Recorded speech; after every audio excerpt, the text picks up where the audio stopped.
অনিয়ন্ত্রিত একতরফা এবং অভূতপূর্ব জল ছাড়ার ফলে রাজ্যে দুর্যোগ। রাজ্যের বন্যা পরিস্থিতি নিয়ে ডিভিসিকে দায়ী করে প্রধানমন্ত্রী নরেন্দ্র মোদীকে 4 পাতার চিঠিতে এভাবেই আক্রমণ করেছেন মমতা বন্দ্যোপাধ্যায়।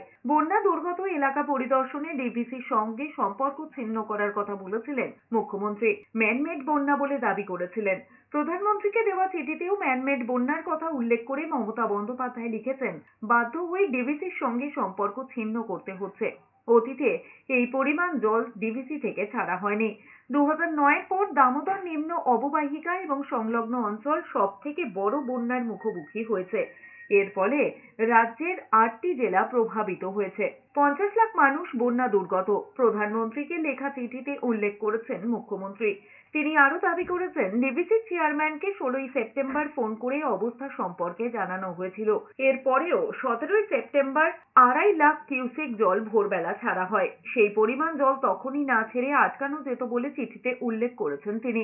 যেভাবে মানুষ ক্ষতিগ্রস্ত হয়েছে, গৃহহীন হয়েছেন, এর মোকাবিলায় প্রধানমন্ত্রীর কাছে কেন্দ্রীয় অনুদান দাবি করেছেন মুখ্যমন্ত্রী মমতা বন্দ্যোপাধ্যায়।